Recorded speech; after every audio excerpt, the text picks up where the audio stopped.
You no longer have a place among us." Laya was on her way to the market when she remembered the last words ever spoken to her on the saddest day of her life. The morning wind carried the smell of warm bread and ripe fruit, but none of it could erase the memory that came back whole and alive, like a wound that never quite healed.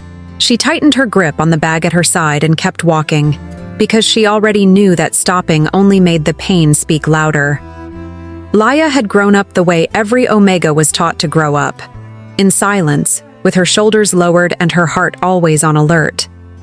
She had learned early how to smile at the right time, take up as little space as possible, and accept that not everyone was born to be chosen. Laya tried to be good, tried to serve, tried to please, and still, one day, that was not enough. When she refused the fate they wanted to force on her, the clan looked at her as if it had finally found a reason to discard her. Then came the exile. Since then, she lived hiding her scent, her face, and her pain, always choosing the emptiest paths through the market, as if being invisible hurt less than being seen and rejected all over again. That was why, when she turned the corner into the central square, she saw the old woman collapsed in the dust and knew, without having to think, that she could not keep walking. The lady was being mocked by a group of young men, surrounded by cruel laughter and indifferent eyes. Her white hair hung loose across her face. Her dress was stained with mud, and still there was something about her, the way she tried to rise, the way she clutched her bag to her chest, that made Laya feel a painful tightening in her own chest. No one helped. No one moved. And it was right there, in the middle of that open humiliation and that painfully familiar loneliness, that Laya changed the direction of her steps. Because some kinds of pain recognize each other from far away. And some women, even when the world calls them weak, are the only ones who can see who is being crushed in plain sight. She did not yet know who that old woman was. She did not know that behind that weathered face, there was a woman far more important than anyone there could have imagined. She did not know that that simple gesture, reaching out her hand, was about to place her on the path to a king. But when she knelt in the dust to help the woman stand, Laya had the strange feeling that something very old had just awakened, and that her life, from that moment on, would never be small again. If you love intense wolf stories with destiny and twists, go ahead and subscribe to the channel right now. So subscribe and turn on notifications so you don't miss any chapters. And how about we get to know each other better? I'm Maggie Reed, the author of these stories, and you? Drop a comment below with your name and what city you're watching from. The sun had barely crested the mountain ridge when the Valdrin market began filling with noise and the mingled scents of the living. Laya arrived early. She always did, because early meant vendors still had patience, and prices hadn't yet climbed with the heat of the day. Early meant she could move between the stalls without feeling the weight of stairs pressing into the back of her neck like a brand she couldn't wash off. But early had never meant invisible. Not for her, not anymore. She carried a wicker basket on her left arm, with just enough coin inside for flour, salt, and maybe a bundle of dried herbs if she found a reasonable price. The coins were light. The exile was not. It had been 7 months since the Greyfall Clan Council had stripped her of her rank and cast her out, not for failing to produce heirs, but for something they called defiance of the Alpha's decree. She had refused the arranged mating. She had looked the council elder in the eye and said no, clearly and without apology, in front of everyone. They had called it insubordination, a disgrace, an Omega who forgot her place. She had called it survival. But nobody had asked her what she called it. Here in the free city of Valdrin, far from any clan's jurisdiction, the scent of a cast-out Omega still clung to her like wood smoke, subtle, persistent, impossible to fully scrub away. She breathed in deliberately, baked bread, dried chili, cured leather, and let the market's ordinary smells anchor her feet to the ground. Just the shopping. Just this. That was when she heard the laughter. Not the kind born from joy. The kind that rises from the gut of someone who has spotted easy prey and decided to enjoy it. sharp-edged and a little too loud, the way cruelty always announces itself when it isn't bothering to hide. Laya turned her head slowly toward the sound. Between the spice stall and the butcher's table, a woman had fallen, or perhaps been jostled. Laya couldn't say for certain, but the positioning of the group of young men surrounding her told its own story. The elderly woman sat in the packed dirt, her white hair completely undone, splayed across her face in damp, tangled strands. The dress she wore had once been fine. Laya could tell by the cut, by the careful stitching along the sleeves. But now it was mud-stained at the hem and torn at the shoulder. She clutched a cloth bag against her chest as though it were the last solid thing in a world gone liquid around her. "Check out the crazy old lady," one of the young men said, and the others laughed. "Somebody lose their grandma?" "She was talking to herself when she came in," added a woman from the nearest stall, arms folded with the expression of someone who has merely noted a fact. "Already had to send for the market guard once this morning because of her." The elderly woman tried to stand. Her fingers found the mud, slipped, and she sank back down with a small sound. Not a cry, not a complaint, just a low, exhausted murmur, the sound of someone who no longer has the energy left even for embarrassment. And no one moved to help her. People walked past. Some looked away. A child tugged at her mother's hand to steer clear. The young men kept laughing, and one of them began mimicking the way she struggled to rise, hunched over, arms flailing, for the entertainment of the others. Something shifted inside Laya.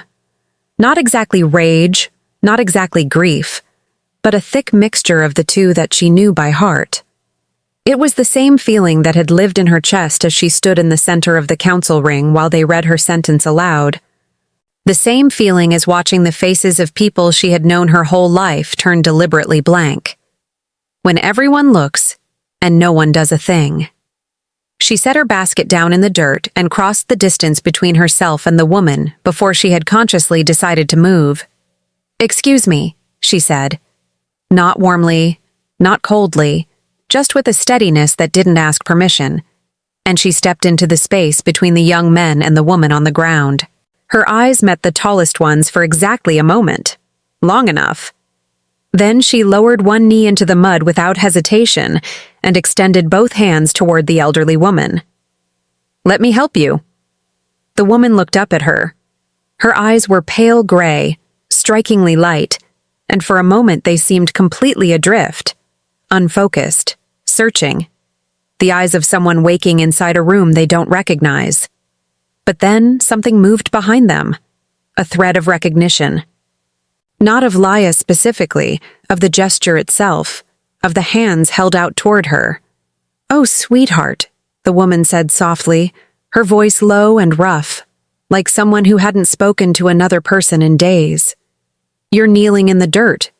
"I am," Laya agreed, and something almost like a smile touched the corner of her mouth. "Dirt washes off. Can you take my hands?" The woman accepted them. They were hands that had once been elegant.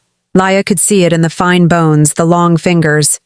But now they were scraped and trembling, gripping Laya's wrists with the careful trust of someone who has learned not to lean on things that might give way. Laya helped her rise slowly, steadily, without rushing, as though the crowd around them did not exist. The young men went quiet for a beat, surprised by the interruption, and then one of them tried to recover. "Well, look at that. The Exiled Omega found her people." "Walk away," said Laya. She didn't raise her voice. She didn't look at him. She was still focused on making sure the woman had her footing, but something in the flatness of those two words, the complete absence of the fear he was looking for, made him pause. Now. There was a moment. The particular kind of moment where cruelty decides whether it's worth the effort. Then, the way it always does when it meets something that simply refuses to flinch, the group drifted off, muttering, performing indifference, and were gone. Laya exhaled slowly and turned her full attention to the woman beside her. Up close, she was even more striking.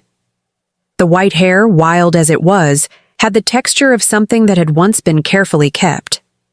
The gown beneath the mud stains bore embroidery at the cuffs, the kind of detailed, deliberate work Laya had only ever seen on ceremonial garments from noble households. And there was something in the woman's posture, even now, even trembling and disoriented, a straightness in the spine, a lift in the chin, a muscle memory of dignity that confusion hadn't fully erased. "What's your name?" Laya asked gently, bending to retrieve the cloth bag from where it had fallen and pressing it back into the woman's hands. The woman looked at the bag, then at Laya, then at some middle distance between them, as though searching for the answer in a drawer she couldn't quite reach. "Vera," she said finally, her voice very quiet. "My name is Vera." "Vera." Laya repeated it softly, the way you repeat something you want to hold on to. "Is there someone who came to the market with you? Someone who can take you home?" The woman's face shifted. For just one moment, just a breath, the confusion cracked open, and what lay underneath was startlingly lucid. A grief so large and so clear it hit Laya like a wave. The grief of someone who knows precisely what is slipping away from her as it slips. "My son," Vera whispered, and her lower lip trembled once before she held it still by sheer will. "He doesn't know I'm here. I slipped out before the household was awake. I needed air. I needed to get out of that room before I—" She stopped, pressed the bag to her chest, closed her eyes. Laya stayed quiet and waited, because sometimes the most generous thing you can offer a person is the space to find their own way back. When Vera opened her eyes again, the haze had returned. But there was also something else now, something thin but real, like a single thread of silver running through fog. "You're kind," she said, and there was a genuine wonder in it, as though kindness had become something she no longer expected to encounter in the open. A genuinely kind girl. "There's a fountain just around the corner and a bench in the shade," Laya said, the decision forming as the words came out.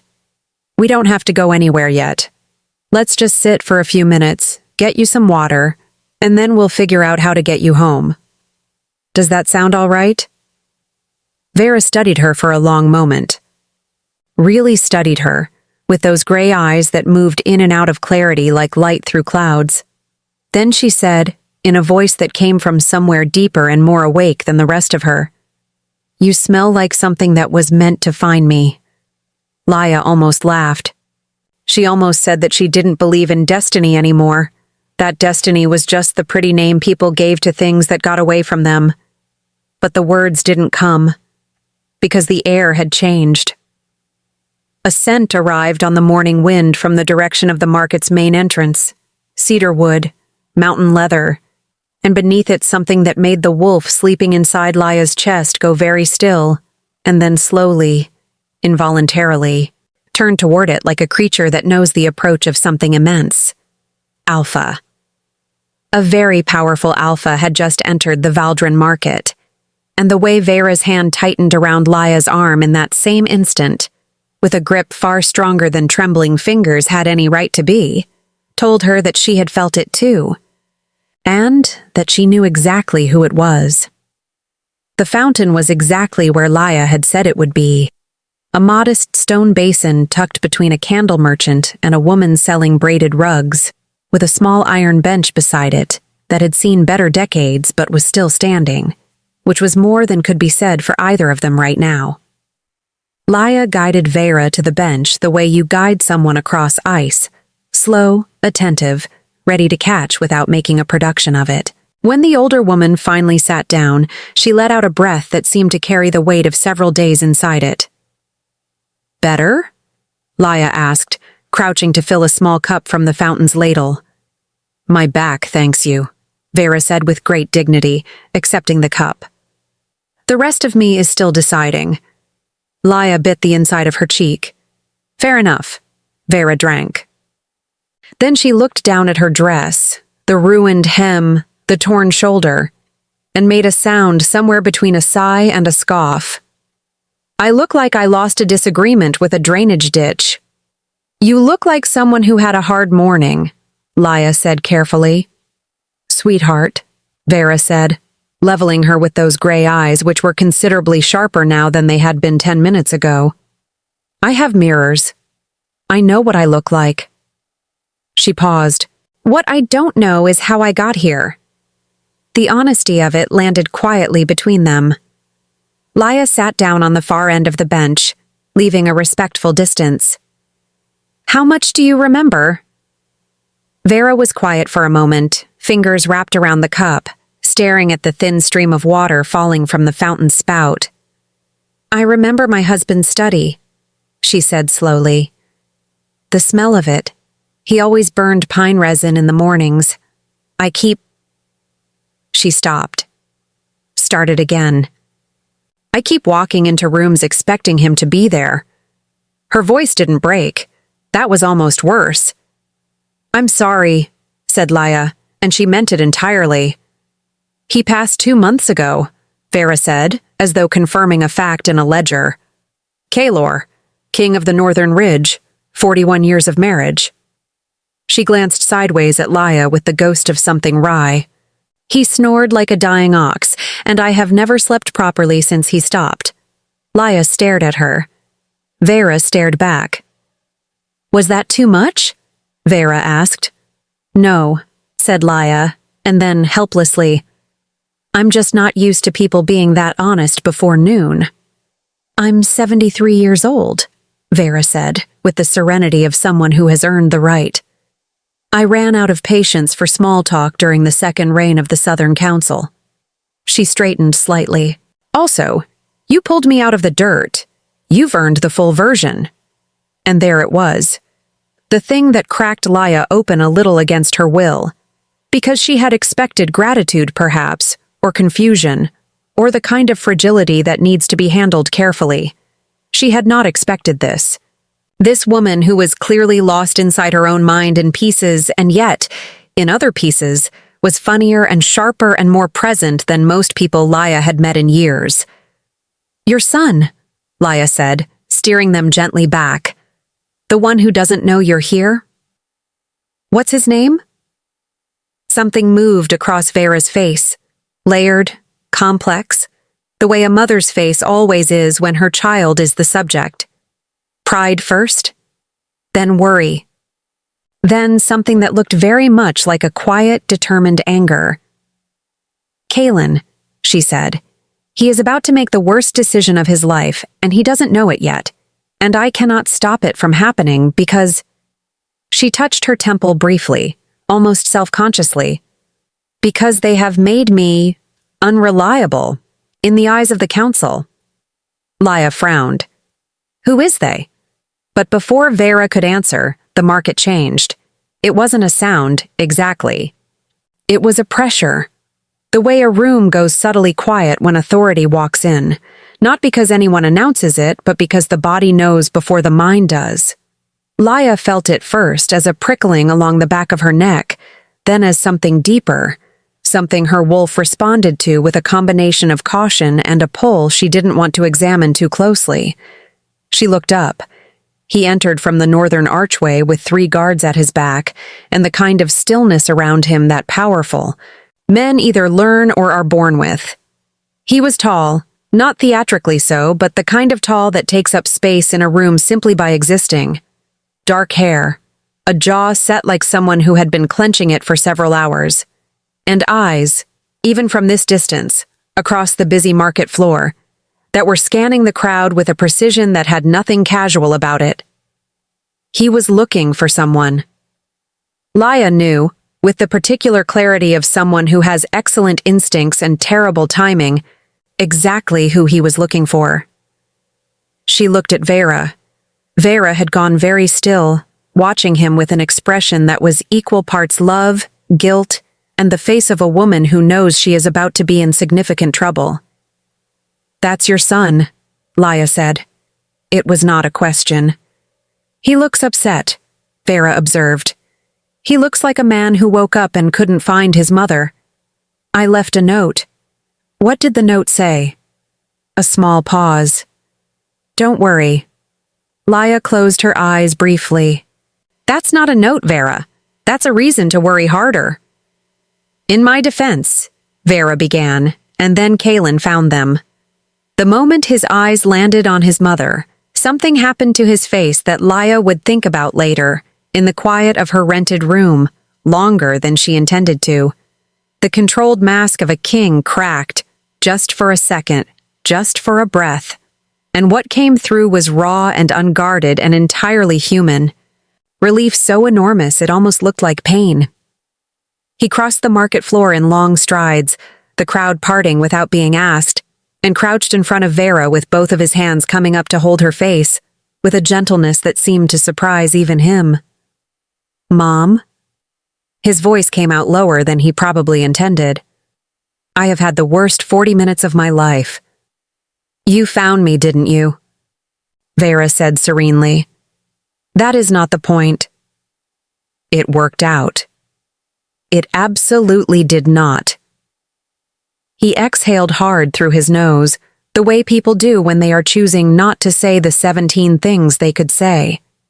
His eyes moved over her, the torn dress, the muddy hem, the scraped hands, and the muscle in his jaw tightened. What happened? I fell, Vera said simply. She was helped back up, Laya said, because it seemed relevant. Kalen looked at her then. Fully, for the first time. It lasted perhaps 4 seconds, but it was the kind of 4 seconds that rearranges something quietly, like furniture moved an inch. Nothing obvious, everything different. His eyes were dark amber, she registered, the color of pine sap in late afternoon light, and they were doing what eyes do when a dominant wolf encounters something unexpected, reading, assessing, and then, just briefly, stilling. Her wolf, traitor that it was, did not cower. It looked back. You helped her? He said. She needed help, Laya said with a small shrug that she hoped conveyed this is not complicated, rather than I am extremely aware of how close you are standing. She was on the ground, Vera added helpfully. In the dirt. And those young men were laughing, and everyone else was doing that very impressive thing humans do where they look directly at a problem and somehow don't see it. She patted Laya's hand. This one didn't do that. Something shifted in Kalen's expression. Not dramatically. He was not a man who did things dramatically. She was already understanding that. But it shifted. Thank you, he said, and the simplicity of it was what made it land. It was nothing, Laya said. It wasn't, said Vera, at exactly the same moment. They looked at each other, Laya and this woman she had known for 20 minutes, and something passed between them that was entirely inexplicable and also, somehow, completely natural. Like recognizing a frequency you didn't know you'd been waiting to hear.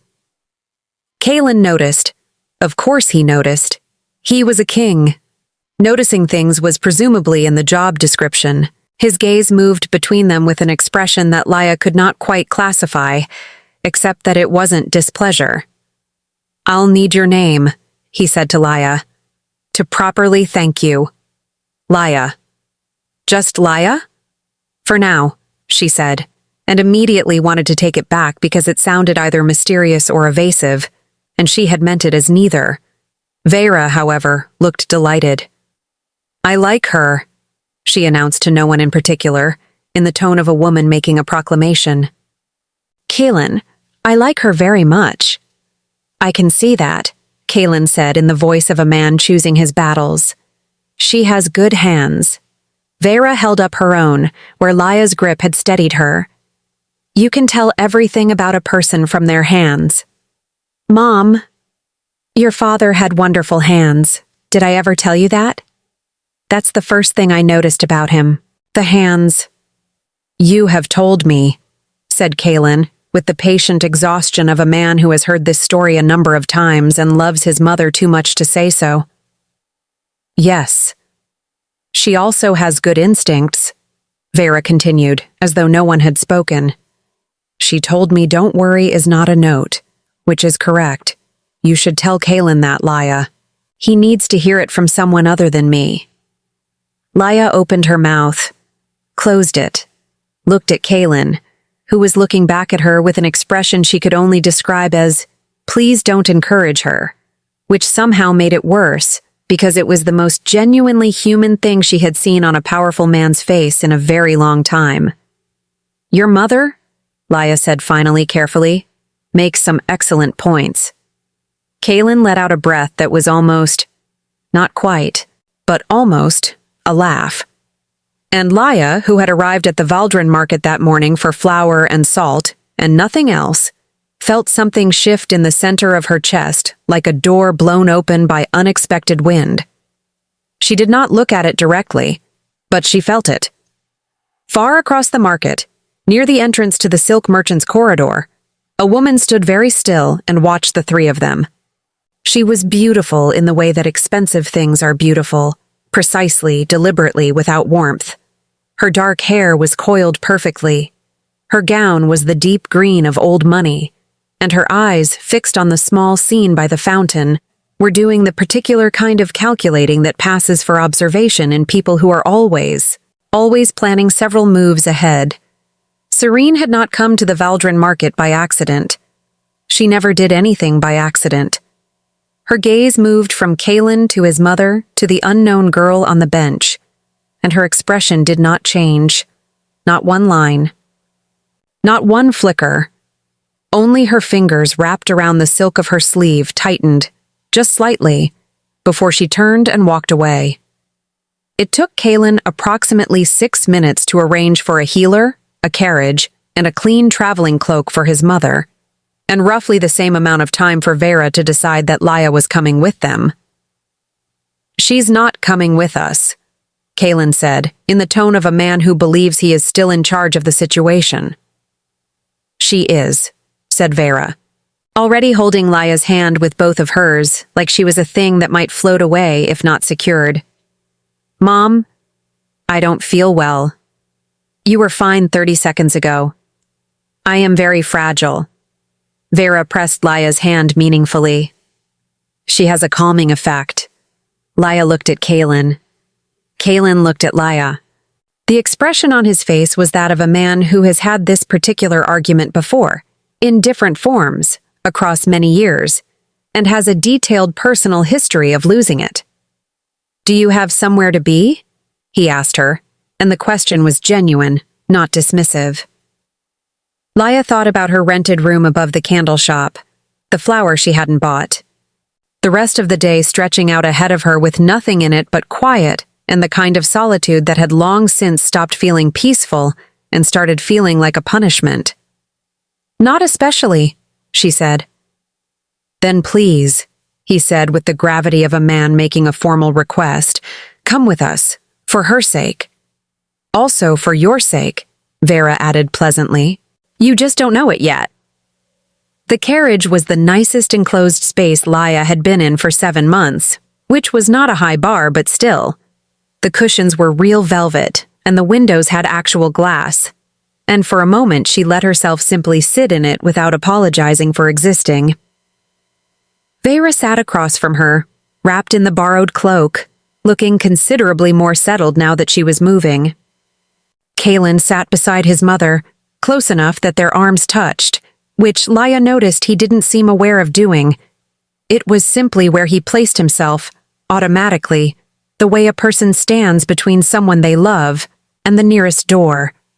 "Tell me about yourself," Vera said to Laya, with the directness of someone who has decided that social preamble is for people with more time. "There isn't much to tell." "There is always much to tell. People who say that are usually the most interesting ones." She tilted her head. "Where are you from?" "Originally, the Greyfall territory. Northern borderlands." Something shifted in Kalen's posture, almost imperceptible, but Laya caught it. The Greyfall name meant something to him. "And you're in Valdrin because—" Vera prompted. "I was exiled," Laya said simply. She had learned in 7 months that the fastest way past that particular conversation was straight through it. "I refused a mating the council arranged," They called it defiance of Alpha Decree. I called it a reasonable response to being handed to a man twice my age who already had 2 mates and a reputation for cruelty. The council, predictably, did not see it that way. The carriage was quiet for a moment. "Good," said Vera. Laya blinked. "Good?" "Yes, good." Vera said it the way you say, obviously. A woman who refuses to be handed to someone like a piece of furniture has a functioning spine. I find that very reassuring in a person. Kalen, to his credit, said nothing. But Laya saw the slight movement at the corner of his mouth. "The council called it insubordination," Laya said, still slightly thrown by the response. "Councils call everything insubordination when they're embarrassed," Vera said dismissively. "Don't let them name your courage for you. That's the first rule." "What's the second rule?" Laya asked, before she could stop herself. Vera considered this with genuine seriousness.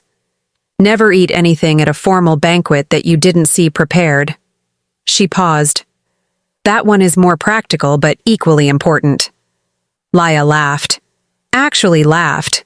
The involuntary kind. The kind that comes up before you have the chance to decide whether it's appropriate.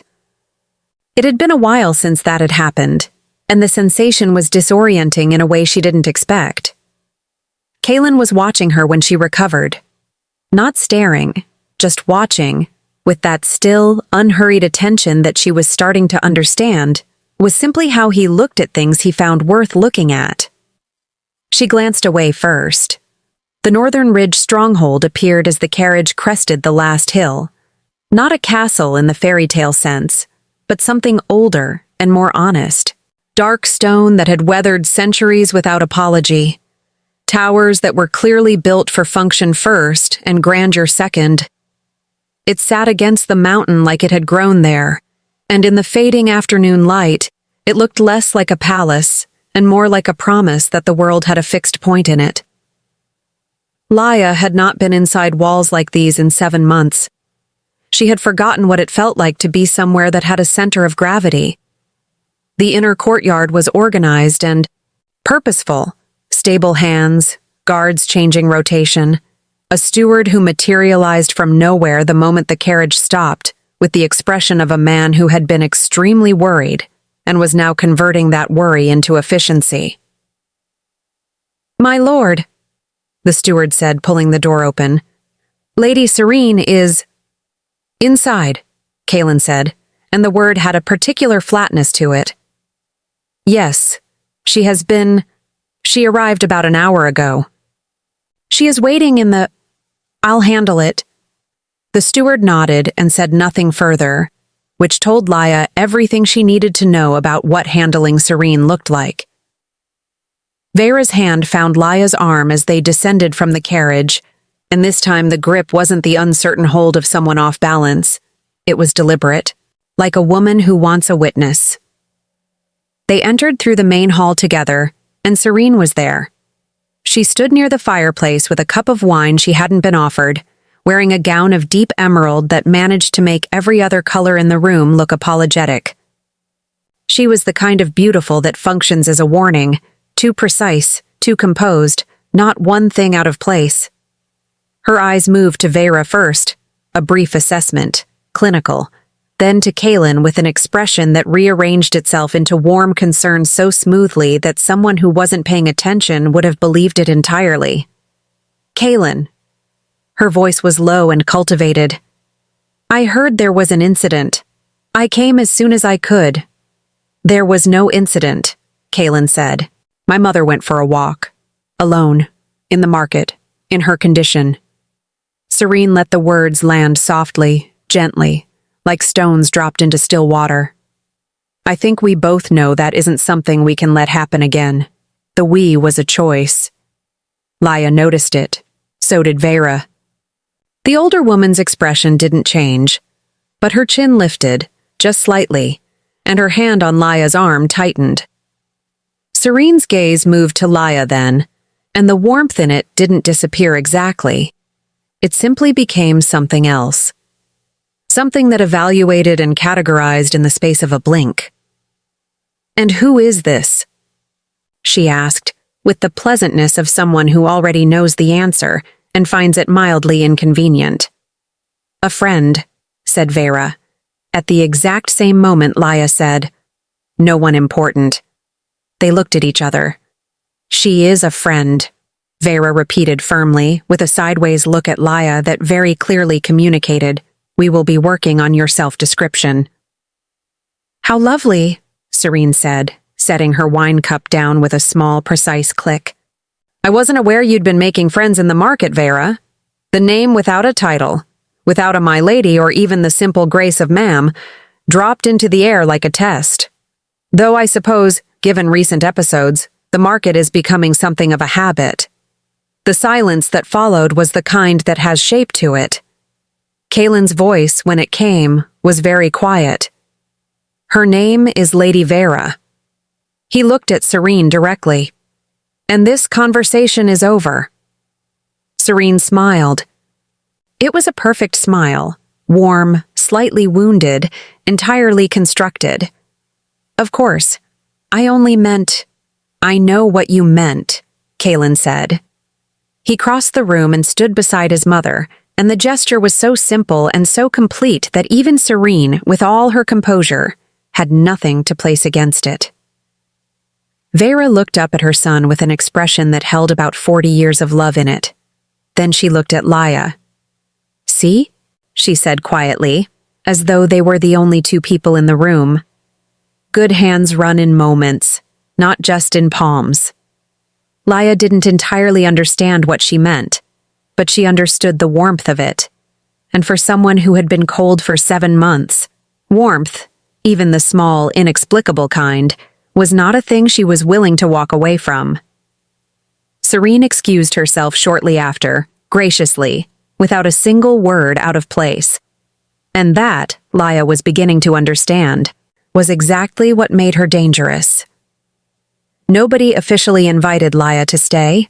It simply happened the way things happen when Vera decided something. Gradually, then completely.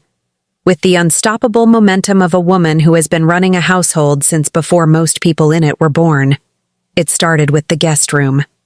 Just for the night, Vera had said, because it was already dark and the road back to Valdrin was not a road a person walked alone after sunset. Laya had agreed to that, which was reasonable. Then in the morning, Vera had appeared at her door with tea and a look that said the conversation was already decided. "I need you to help me sort Kaylor's study," she said. Laya looked at the tea, looked at Vera. "Shouldn't your son help with that?" Kaylin cries. Vera said, with the matter-of-fact tenderness of a woman who has watched her son be strong for everyone for 2 months straight. "He doesn't think I know, but I know. He goes in there alone and he comes out with red eyes and calls it dust." She pressed the tea into Laya's hands. "I need someone who didn't love Kaylor so much it breaks them to touch his things." Laya had no answer for that, so she drank the tea and followed her. The study smelled of pine resin and old paper, exactly as Vera had described. It was a room that had been used, not decorated, not performed, but used, with a reading chair angled toward the window at the precise degree of someone who had spent years in it, and a desk where the ink stains formed a small geography of a life's work. They worked quietly for most of the morning. Vera directed. Laya moved and sorted and occasionally handed things over for inspection. There was something almost ceremonial about it, the careful way Vera handled each book, each folded letter, each small object that had been in the same place so long it had left a pale ghost of itself on the wood beneath. "He kept everything," Vera said at one point, holding up a pressed flower that had long since lost its color. "Every letter I ever wrote him, every drawing Kaylin made as a child. This man kept a drawing of a horse that looks like a rectangle with legs, and he kept it for 30 years. What did Kaylin say when he found out?" "He doesn't know." Vera set the drawing aside, in the keep pile, which was significantly larger than the other pile. "Though I suspect if he did, he would find something in his eye again." Laya smiled. "He seems like the kind of man who carries a lot for other people." He is exactly that kind of man, Vera said, with a softness that had no performance in it. He has been carrying since he was 9 years old and decided he needed to protect me from bad news. I used to pretend not to notice things so he'd feel useful. She paused. I still do, sometimes. Does he know that? God, no. It would ruin him. She said it with complete love. They were laughing, genuinely, the kind of laughter that fills a room that has been quiet too long, when Kaylin appeared in the doorway. He stopped. He looked at his mother, sitting in his father's reading chair with a pressed flower in her hand and color in her face, laughing. He looked at Laya on the floor beside a stack of organized books, laughing with her. Something moved through his expression that he didn't manage to conceal quickly enough. I didn't know you were in here, he said. We're sorting, Vera said, composing herself. Come in. Don't hover in doorways. Your father always said that was the mark of a man who couldn't commit to a room. Kaylin came in. He sat on the edge of the desk the way a person sits in a place they've sat 1,000 times, and for a moment he simply looked around at the study, not with grief exactly, but with the careful attention of someone making sure everything important is still where it belongs. His eyes landed on the drawing in Vera's hand. Is that the horse? Vera confirmed. I was 9. You were very confident for someone who drew rectangles. It had legs, he said, with the dignity of a man defending something indefensible, and Laya pressed her lips together hard. He looked at her. You can laugh. I'm not laughing. You are, internally. I'm maintaining a respectful silence, she said, and lost it entirely. And Kaylin, who had walked into his father's study 2 months after his death and found his mother laughing for the first time, did something Laya suspected he hadn't done in a while either. He smiled. Slowly, like something unlocking, the real kind.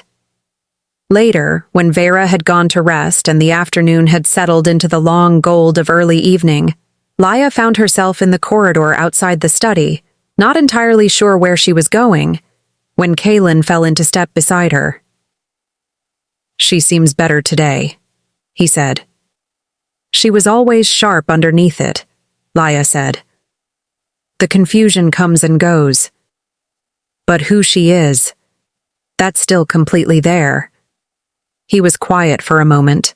The healer says it's the grief, that it manifests differently in older wolves, sometimes as disorientation, that if the stress is reduced, the clarity returns. Then reduce the stress, Laya said. He glanced at her sideways. I know, he said.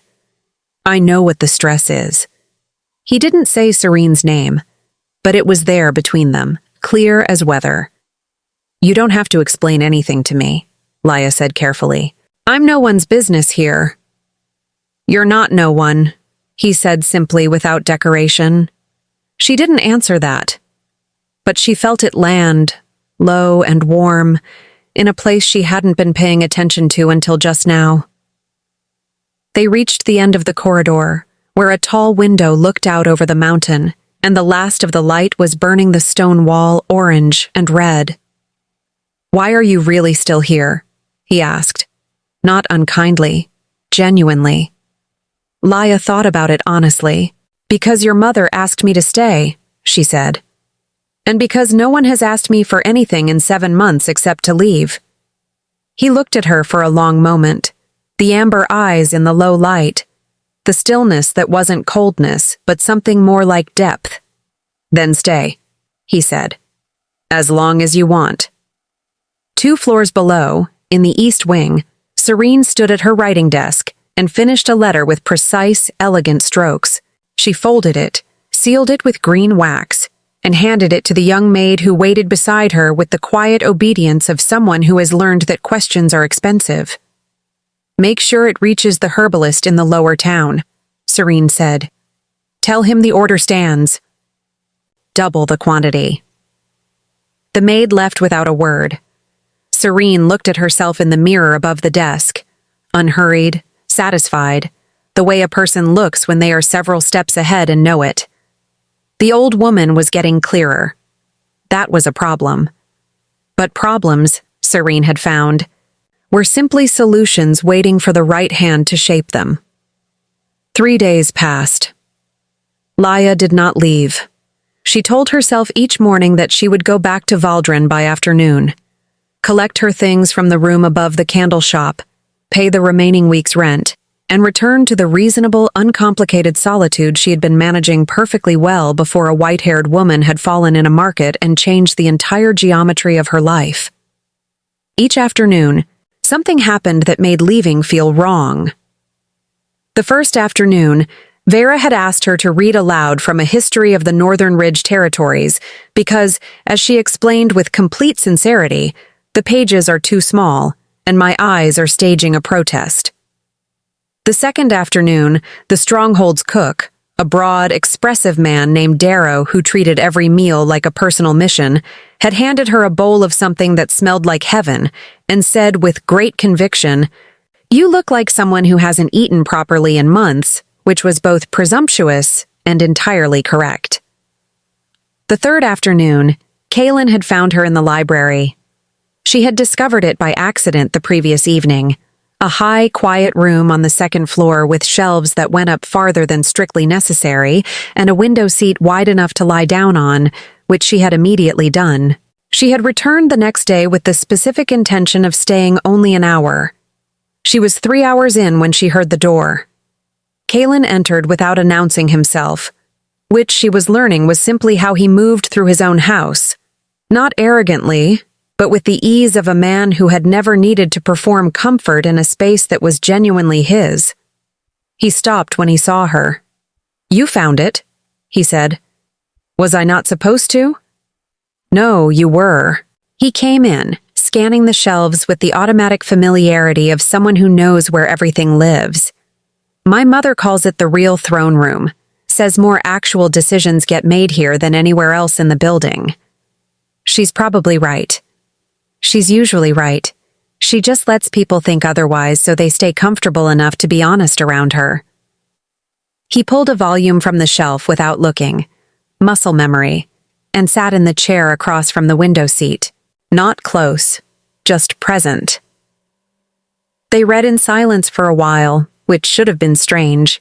She had known this man for 3 days, and wasn't, which was perhaps the strangest thing of all. "Can I ask you something?" Laya said eventually.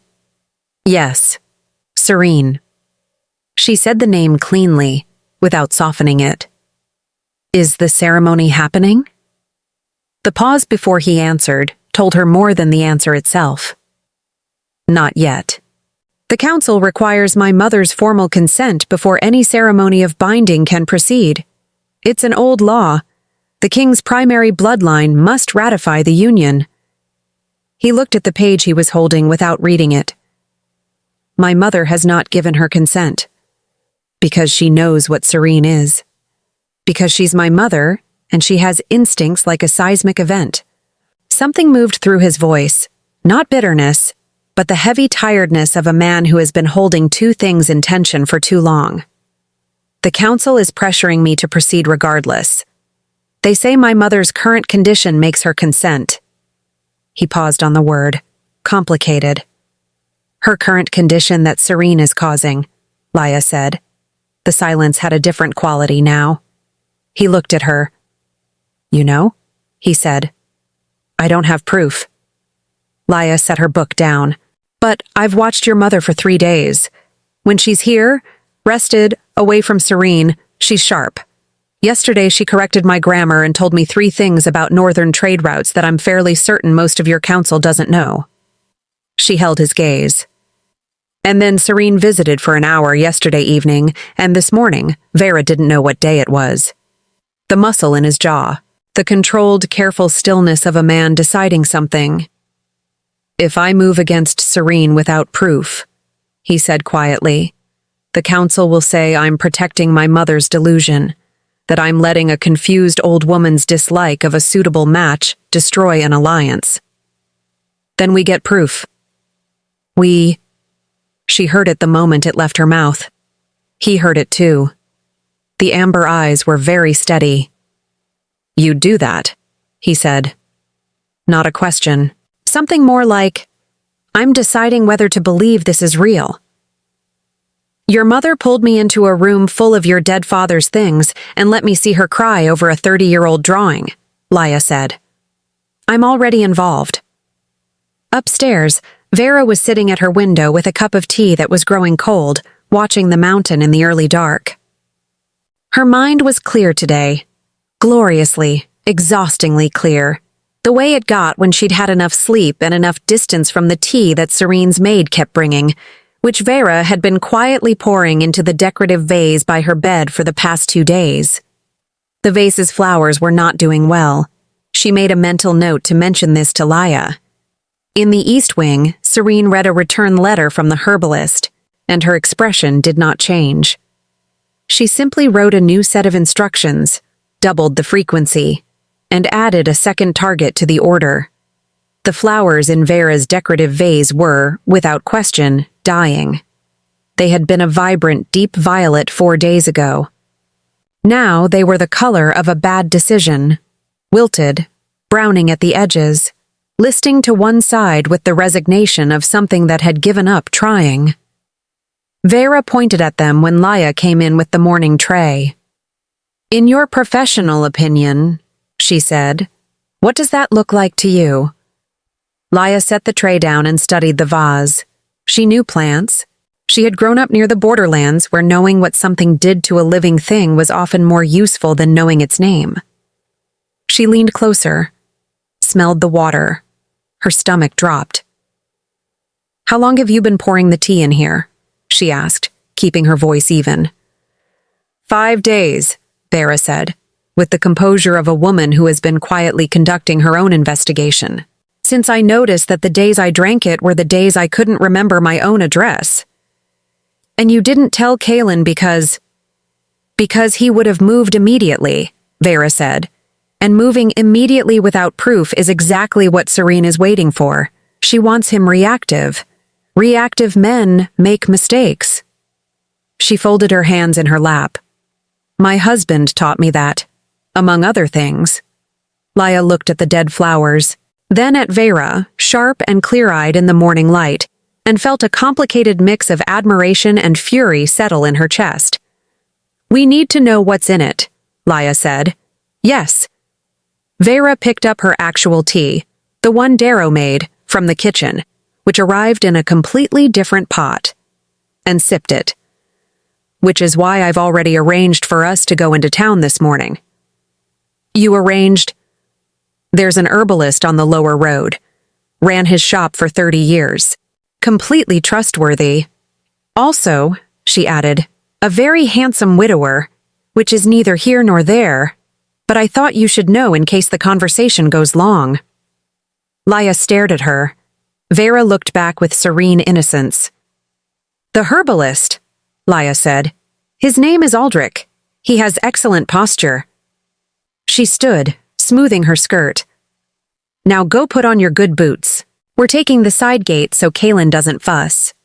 Aldrich's shop occupied the ground floor of a narrow stone building on the lower road, sandwiched between a cartwright and a woman who sold honey in small clay pots. The sign above the door was hand-lettered and slightly crooked, and the smell that came through the open door was the particular rich, layered smell of a place where plants had been doing serious work for a very long time. Aldrich himself was perhaps 65, broad-shouldered in the way men are when they've been doing physical work all their lives and simply never stopped, with silver hair that was very well kept, and the kind of steady, unhurried hands that immediately told Laya he knew exactly what he was doing. He looked up when they entered, and then he looked at Vera. It was not a long look. It was the kind of look that people try to be casual about and never quite manage. A fraction of a second too long, a degree too attentive. Vera, for her part, lifted her chin approximately 1 centimeter and said, "Good morning. I'm told you're the person to see about identifying plant compounds." "That's right," Aldrich said, and his voice was the kind of unhurried baritone that suggested he was a man comfortable with silence. What do you have? Laya produced the small cloth she'd used to collect a sample from the vase water. Aldrich took it, brought it to the light, and then, without a word, began working. Laya watched him work. Then she looked at Vera. Vera was also watching him work, with an expression that was extremely focused and had nothing whatsoever to do with the botanical sample. Laya leaned over and said, very quietly, "You are not subtle." "I am extraordinarily subtle," Vera murmured back. "I once convinced 3 council members to change their votes without any of them knowing I'd spoken to them. That's not what's happening right now." "I'm allowed to appreciate good posture," Vera said. "I'm widowed, not dead." Aldrich looked up from the sample. His eyes went to Vera first, then to Laya, with the slight expression of a man who suspects he missed part of a conversation. "Moonvale herb," he said. "Processed. Not naturally occurring. This was deliberately extracted and concentrated." He set the cloth down carefully. "Where did this come from?" "Someone's been putting it in a drink," Laya said. His expression shifted, still controlled, but with something harder underneath it now. "Sustained low doses of Moonvale compound cause progressive disorientation in older wolves. It mimics natural cognitive decline." He paused. "It's not a coincidence, Herb. Someone knew exactly what they were doing." The shop was quiet. "How do we counter it?" Vera asked, and her voice was entirely steady. Aldrich looked at her directly. Really looked. The way people look when they're recalibrating their understanding of who they're speaking to. "Silver root tea, daily. Full clearance takes about 2 weeks." He held her gaze. "You've been managing the dosing yourself, haven't you?" "I poured it into a vase," Vera said. The flowers didn't appreciate it. Something moved in his expression that was not quite a smile, but was in the same neighborhood. "Most people wouldn't have caught it." "Most people," said Vera, "haven't been paying attention their entire lives." They looked at each other for a moment that was approximately 1 second longer than strictly necessary for an herbalist and a client. Laya studied the ceiling with great interest. On the walk back, Vera was quiet in the particular way she got when she was thinking something through. Laya let her, watching the lower road and the mountain above it, and the way the mid-morning light made everything look like it had been placed there deliberately. "He lost his wife 4 years ago," Vera said eventually. "Did he tell you that?" "He has no woman's work anywhere in that shop, but the care and how everything is arranged. That's not a man who lives alone by nature. That's a man who learned to live alone and made peace with it." She walked a few more steps. "I recognize it." Laya nodded, saying nothing, because this was one of those moments that needed room. "I'm not looking for another Kaelor," Vera said quietly. "There won't be another Kaelor, but I'm 73, not dead. And I've been so busy grieving the man I lost that I almost forgot I'm still a person who's here." She glanced at Laya sideways. "You understand that, I think." "Yes," said Laya. "I understand that." They walked the rest of the way in a comfortable silence that felt like an agreement. When they came through the side gate, Kaelin was in the courtyard. He looked at them, then at the direction they'd come from, then back at them with an expression that said he had several questions arranged in order of priority. "We went to the herbalist," Laya said before he could speak. "I gathered." His eyes moved to Vera, then back to her, reading whatever he could read. "And?" "We have proof," Laya said simply. The courtyard was very quiet. Kaelin looked at his mother. Vera met his eyes without flinching, clear and present and entirely herself. And something in his face changed in a way that went beyond relief. It was the expression of a man who has been braced against a weight for so long, he'd forgotten what it felt like to put it down. "Come inside," he said, and his voice was very quiet. "Both of you, tell me everything." The proof was a small cloth, a dead vase of flowers, and a written statement from Aldrich, which he had provided without being asked, already folded and sealed when they left the shop, as though he had understood what was needed before anyone said it. Kalen read it twice. Standing at the desk in the library, still in his riding clothes from the morning patrol, and the only indication of what was moving through him was the way his hands stayed very flat and very still on the wood on either side of the paper. Then he straightened. "I need to move carefully," he said. "If I confront Serene directly before the council session, she'll claim the statement is fabricated. That you—" His eyes moved briefly to Laya. "Were brought in specifically to build a case against her. She'll pivot to the narrative that my mother's loyalists are manufacturing evidence to block the ceremony." "She already has that narrative ready," Laya said. "She prepared it before we found anything. That's not reactive planning. That's someone who anticipated being caught and built the exit before she needed it." Kalen looked at her. "Yes," he said. "Exactly." "So you used the council session itself," Laya said. She was thinking out loud, which she normally didn't do in front of people she'd known for less than a week. But something about this room and this man made the usual caution feel like a waste of time. "You don't confront. You demonstrate. Bring your mother before the council, clear, present, articulate, and let them see what she is without the compound in her system. Then present the herbalist's statement not as accusation, but as medical documentation of what was affecting her cognition. And if Serene disputes it, she will." Laya met his gaze steadily. "But there's a difference between disputing something and disproving it. Let her dispute it in front of everyone. Serene's power is in rooms where she controls the information. Put her in a room where she doesn't." Vera, seated near the window with her silver root tea, said nothing. She was watching Kalen watch Laya, with the particular expression of a woman who is seeing something confirm itself.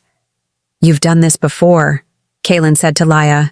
"Not an accusation, more like something slotting into place." "I spent 3 years on a clan council before the exile," she said. "As a record keeper.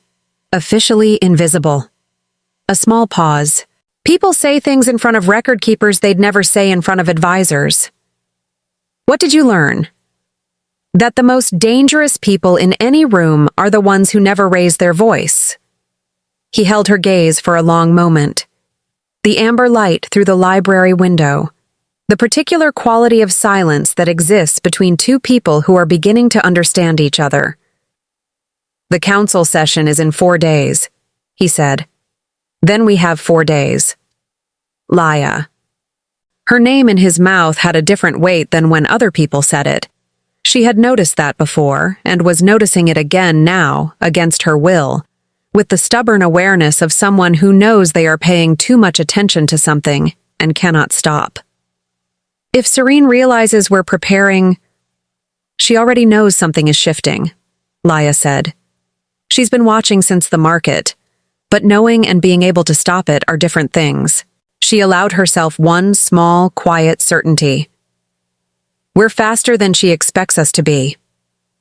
Across the stronghold in the East Wing, Serene received a message from her contact on the council.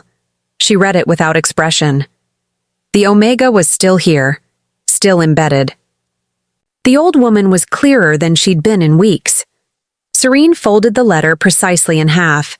Then she wrote 3 separate notes to 3 separate people and sealed each one with green wax. The council session was in 4 days. She had used less time than that to end careers, dissolve alliances, and rearrange the loyalties of men who believed themselves unmovable. 4 days was more than enough. She handed the letters to her maid and said, pleasantly, "Make sure these arrive before nightfall." Then she went to dinner, ate with impeccable grace, and smiled at Kalen across the table in a way that gave nothing away. She was very good at this. She had been very good at this for a very long time. But across the table, beside Vera, Laya was watching her with the quiet, unhurried attention of a former record keeper who had spent years learning what people reveal when they think no one important is looking.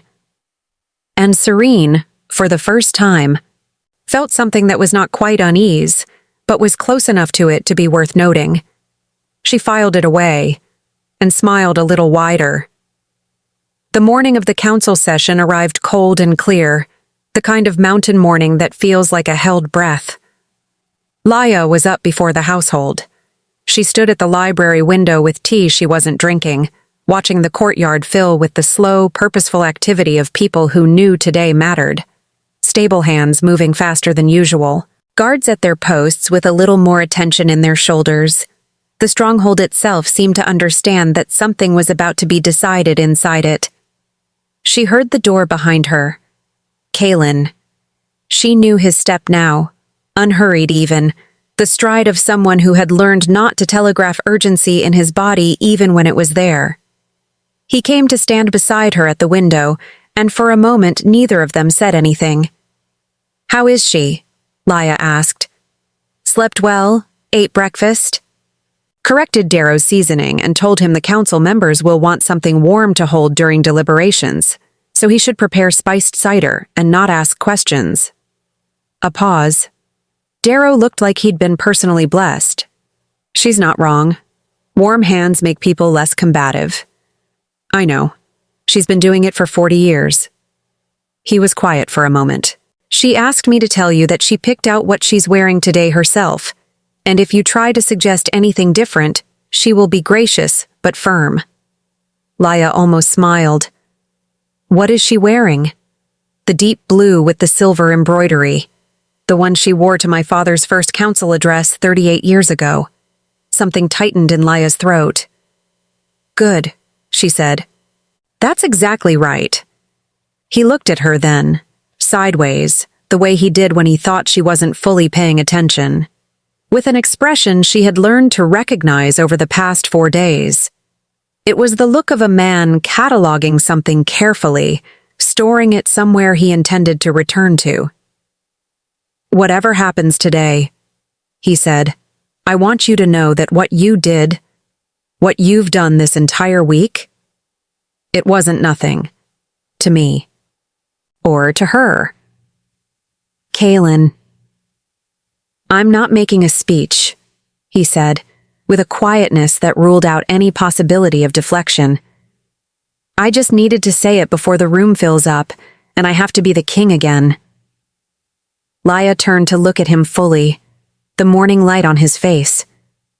The controlled gravity of him, and underneath it, the thing she had been carefully not examining, the thing that had been growing in the silence between conversations, in the space across a dinner table, in the weight of his eyes whenever she said something he hadn't expected. Then say it, she said. You matter here, he said, simply, completely. That's all. She held that for a moment without answering, because some things don't need an answer. They just need to be received properly. Then she nodded once and looked back at the courtyard. Let's go end this, she said. The council chamber was a long, stone-walled room with a table that could seat 20, and windows that let in more cold than light. 8 council members were already seated when Kaelin entered, with Vera on his left and Laya, officially present as Vera's personal attendant, a designation that had been Vera's own suggestion and was technically accurate, standing just behind her chair. Serene arrived last. She always arrived last. It was a choice, the way everything she did was a choice, entering when all eyes were already in position, wearing a gown of deep crimson that said occasion without saying effort. She moved to her seat with the ease of a woman in a room she already owned, nodded to Kaelin with warm deference, and let her eyes pass over Laya with precisely nothing in them. That was the tell, Laya thought.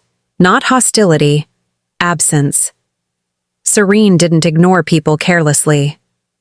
She erased them intentionally. The council elder, a broad, gray-bearded man named Oswin who seemed to have been in this chair since the building was constructed, called the session to order with the tone of a man who has presided over enough difficult days to know one on sight. The matter before us, Oswin said, is the proposed ceremony of binding between Lord Kaelin, Alpha King of the Northern Ridge, and Lady Serene of the Aldenmere line. As per ancient law, the consent of the king's primary bloodline is required. Lady Vera has not yet given that consent. We are here to resolve the matter. He looked at Vera. Vera looked back at him with the serene, unassailable composure of a woman who has been in more rooms like this than everyone at the table combined. I have not given my consent, she said clearly, because I have reason to believe the proposed match is not in the interest of this house, this line, or this territory. Serene's expression did not change, not 1 degree. With respect, said one of the council members, a younger man, third from the left, whose name Laya had memorized from the seating chart Vera had described to her. Serene's, Laya noted, filed, Councilman Piers. Lady Vera's recent episodes of confusion have raised legitimate questions about her capacity to... Councilman Piers, Kalen said. His voice was not raised. It was very, very level. My mother is speaking. You will wait. Piers stopped. Vera inclined her head slightly toward Kalen, a small gesture, private and precise, and continued. I have in my possession a medical statement from Aldrich of the Lower Road, a licensed herbalist with 30 years of practice in this territory, she said, and produced the sealed letter from the fold of her sleeve with the timing of a woman who has been waiting for exactly this moment. It documents the identification of concentrated Moonvale compound in a liquid sample taken from my chambers. Moonvale compound, in sustained low doses, causes progressive disorientation in older wolves. It mimics natural cognitive decline. She set the letter on the table and slid it toward Oswin. I have been drinking it daily, she said, in a tea delivered to my chambers by a member of Lady Serene's personal staff. The chamber was entirely silent. Serene's expression remained perfect, not shocked, perfect, which was its own kind of admission to anyone paying attention. This is a serious accusation, Oswin said slowly, unfolding the letter. It is a documented medical finding, Vera said. The accusation is the natural consequence. Lady Serene? Oswin said, looking up. Do you have a response? And here it was, the moment Laya had been watching for. Because Serene was good. She was very, very good. And she had prepared for this. I am deeply troubled by this claim, Serene said, and her voice carried exactly the right amount of distress. Present, but controlled, as though she was working very hard to hold herself together. And I grieve that Lady Vera's condition has progressed to the point where she is able to be manipulated into making it. Her eyes moved briefly to Laya. Just once. Deliberate. It is no secret that an outside individual has been introduced into this household under unclear circumstances. That Lady Vera has developed a strong attachment to this person in a very short time. That this person has a documented history of defying alpha authority. Every head in the room turned to Laya. She did not move. I make no accusations, Serene said softly. I only ask the council to consider who benefits from blocking this ceremony. It is not Lady Vera. She has no reason of her own. But someone who wishes to remain embedded in this household, someone with no clan, no standing, and a great deal to gain, might find it very useful to poison an old woman's trust in me and present themselves as her protector. Silence. It was a masterpiece. Laya could feel the room shifting. Not fully, not completely, but shifting. The way a scale tips when weight is added to one side. Several council members were looking at her with new uncertainty. Piers had the expression of a man who believed he was witnessing a revelation. And then Vera spoke. I have been pouring that tea into my decorative vase, she said, for 5 days. The flowers are dead. She let that sit for exactly 1 beat. I am 73 years old. I lost my husband 2 months ago. I am grieving, and some days I am confused, and I miss him every single hour. Her voice didn't waver. But I am not stupid, and I am not manipulated easily, and I have known Serene of Aldenmere for 2 years. Long enough to recognize the difference between a woman who loves my son and a woman who wants the title that comes with him.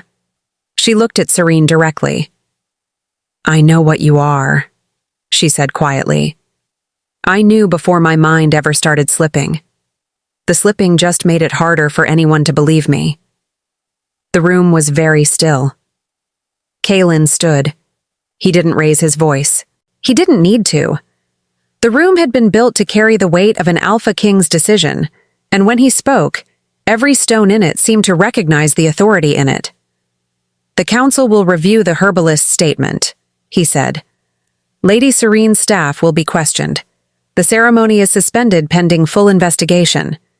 He looked at Serene, not with anger, not with heat, but with the cold, complete clarity of a man who has finally put something down. "And Lady Serene will vacate the East Wing by this evening." Serene looked back at him. For just 1 second, one single, unguarded second, the mask slipped. Not into grief, not into shame, into something colder and more honest than either. Then it was back, perfect as ever. "Of course," she said graciously, "whatever the council requires." She stood, smoothed her crimson gown, and walked out of the chamber without looking back. Laya watched her go, and felt, without any satisfaction in it, that this was not the last of her. Under the table, where no one could see, Vera found Laya's hand and held it. Laya held it back. Serene was gone by nightfall.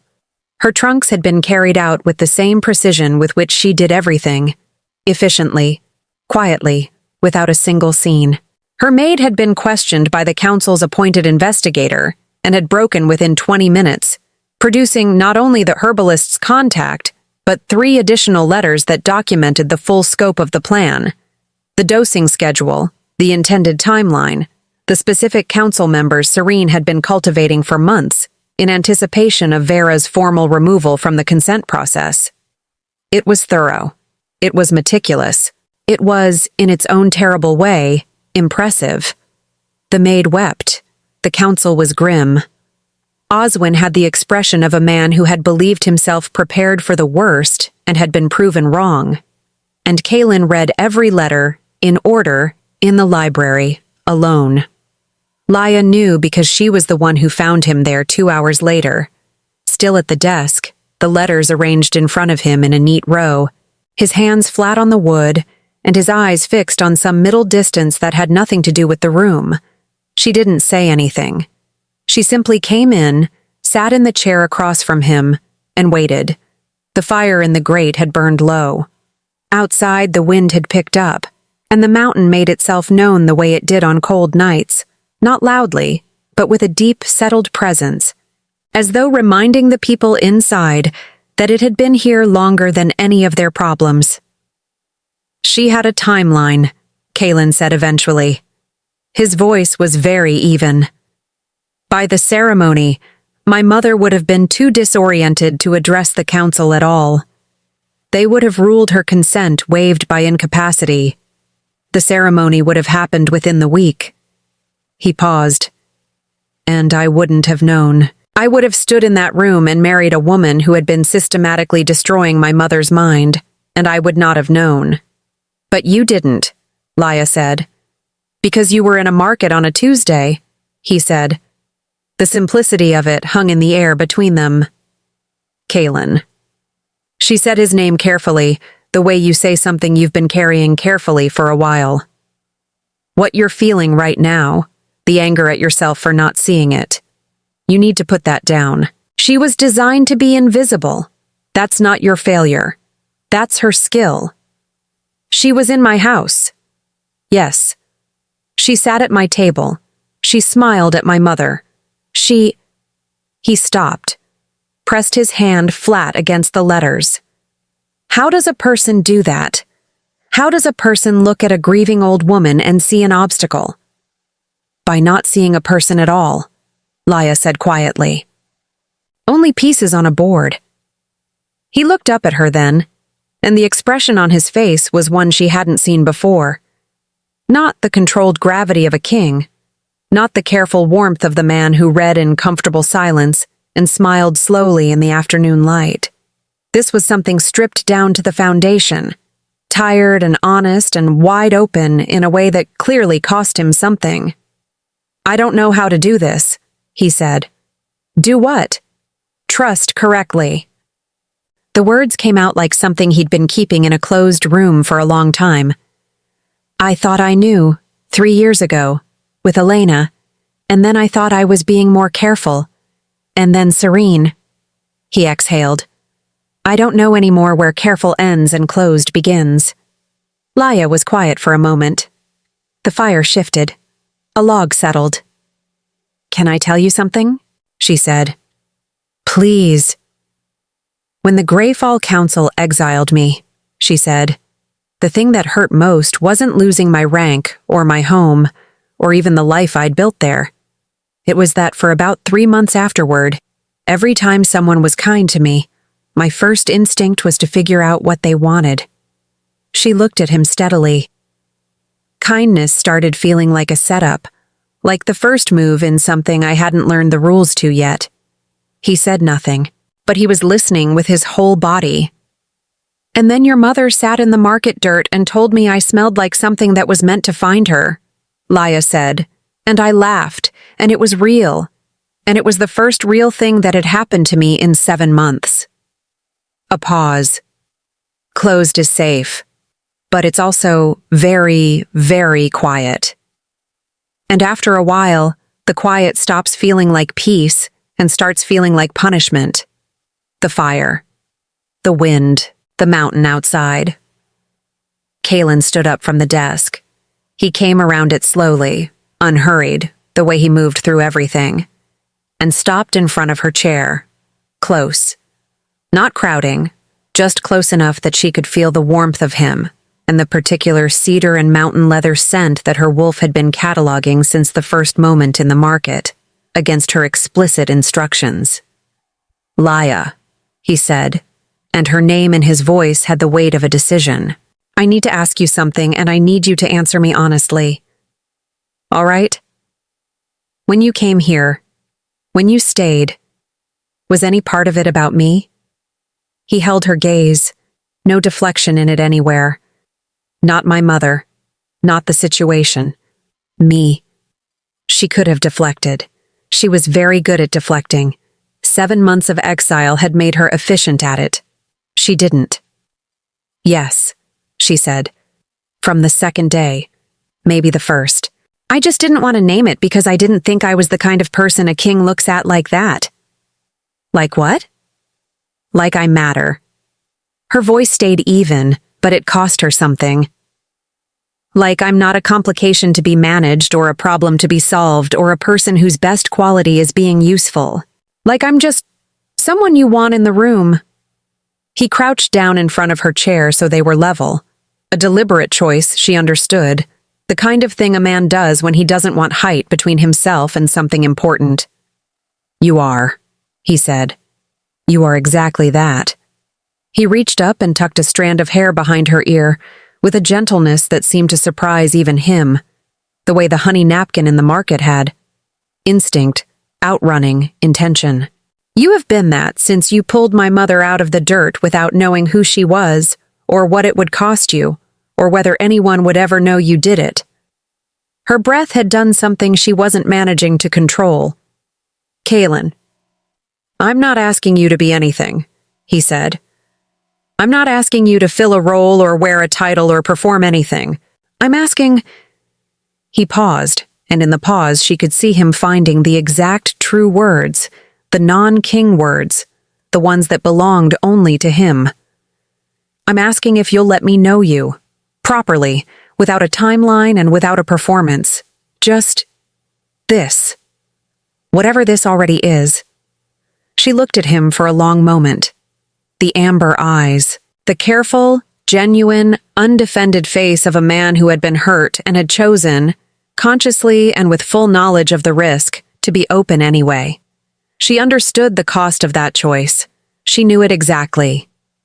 "Yes," she said, quietly, completely. He exhaled, slow, like something releasing, and then he leaned forward and pressed his forehead against hers. And they stayed like that for a moment in the firelight, not kissing, not moving, just breathing the same air in the same room while the mountain held everything still outside. It was enough. It was more than enough. It was the kind of moment that doesn't need anything added to it. Upstairs, in her room, Vera was not asleep. She was sitting by her window with a candle and a letter she'd been composing for the past hour. Careful, deliberate, the handwriting of a woman who had always taken words seriously.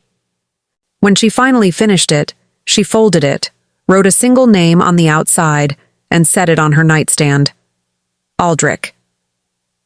She had written to thank him for the silver root tea, which was working, and for the statement, which had changed everything, and, in the last paragraph, which had taken the most drafts, to say that she had found herself thinking of his shop, and the way he had looked at her sample in the light, and the comfortable, unhurried quality of being in a room with someone who knew what they were doing, and wasn't trying to impress anyone with it.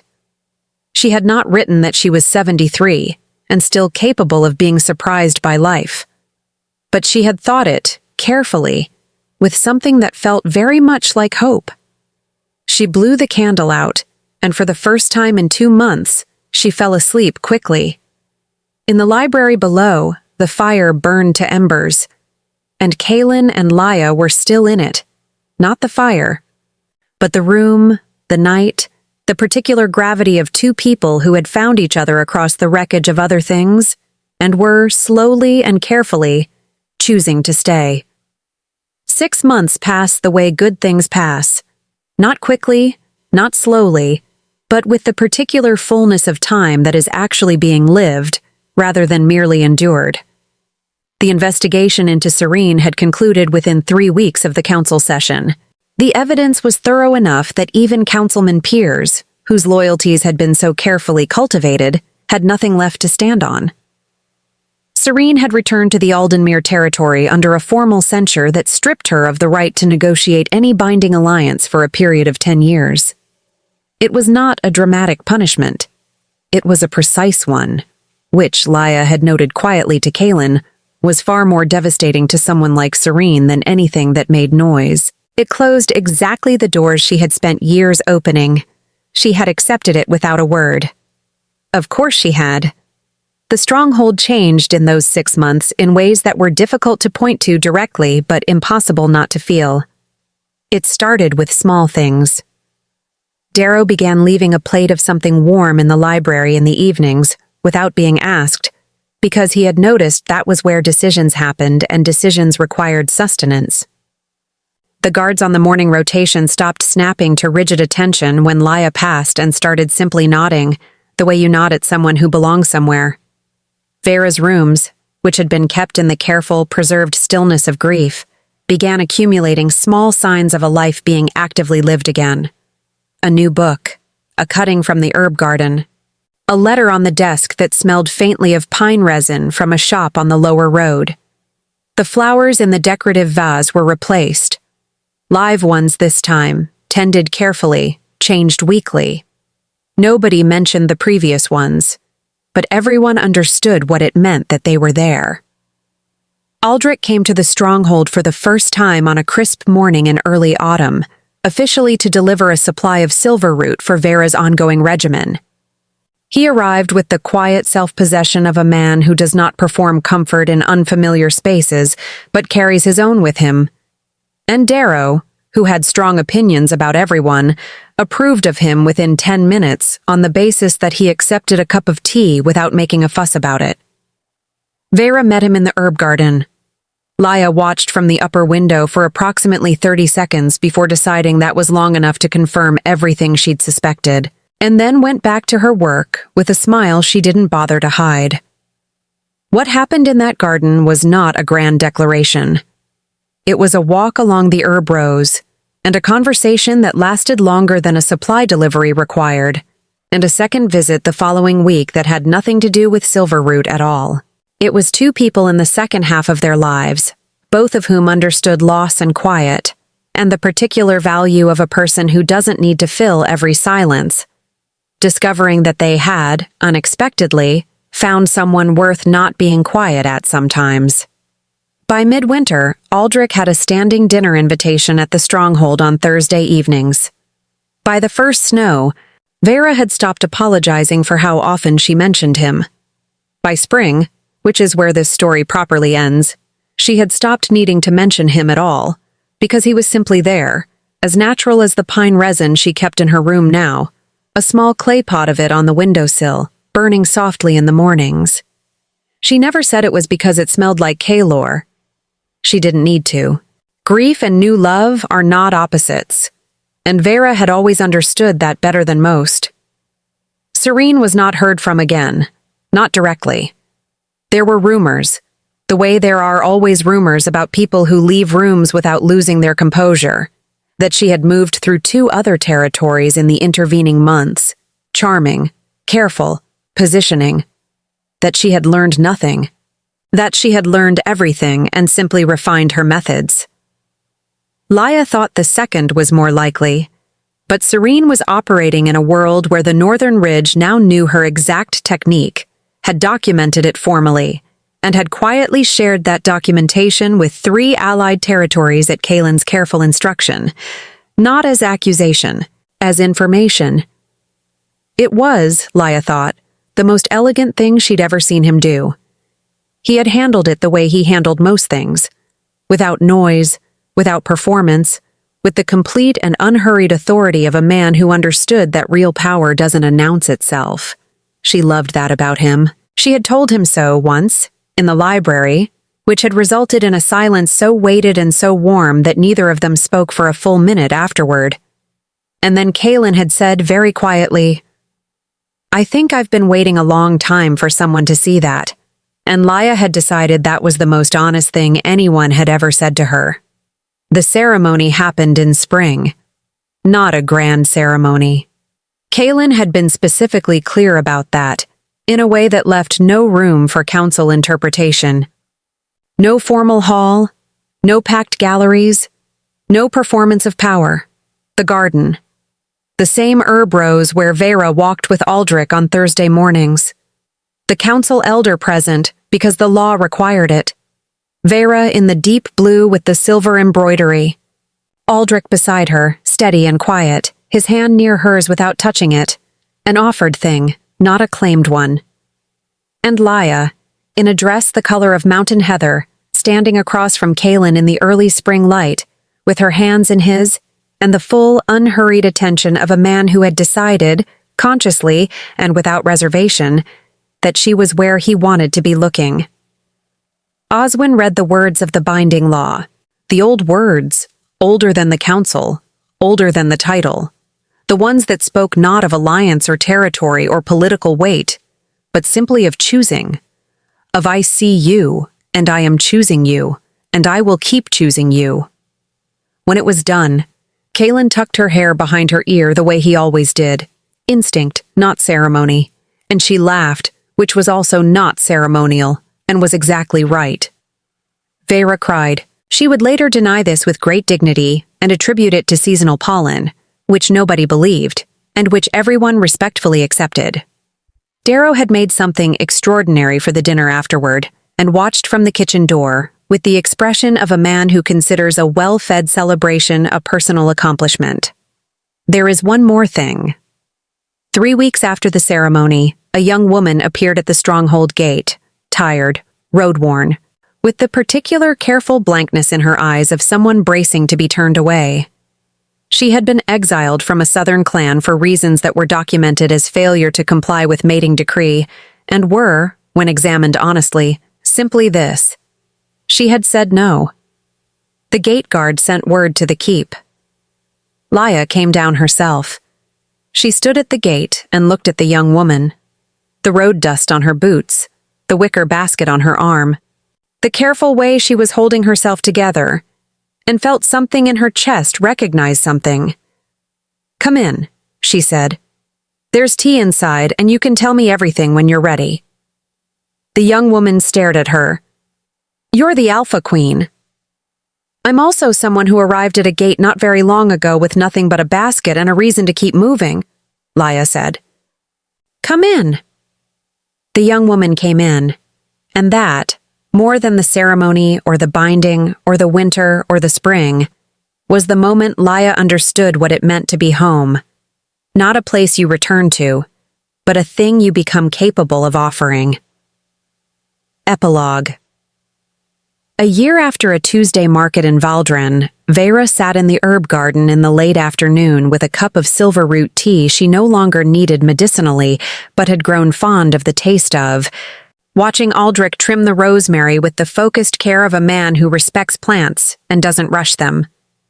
From the library window above, the sound of voices, Kaylin's low, Laya's laughing at something, the particular quality of two people who have gotten comfortable with each other in all the right ways. Vera looked up at the window, then at Aldrich, then at the garden, green and settled and alive in the long golden light. Kaylor would have liked her, she said. Aldrich looked over. The Alpha Queen? He would have liked all of it, Vera said. He was very good at being happy for other people. It was one of his best qualities. A small pause. I'm getting better at it again.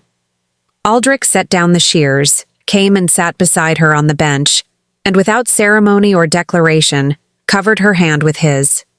She let him. The garden held them both, unhurried, in the last of the afternoon sun. And somewhere in the stronghold above, a door opened, and Laya called Kaylin's name, and he answered, and the sound of it, ordinary and warm and entirely without performance, settled over everything like the best kind of quiet. The kind that means everyone, finally, is exactly where they belong. This is where their story ends, and it ends exactly the way it should. Tell me in the comments, which moment was yours? Vera and Aldrich on the bench? Laya at the gate? The ceremony? Leave your name and your city. And if this story moved you, share it with someone who needs a reminder that new beginnings don't have an age limit. I'm Maggie Reed, and thank you for being here.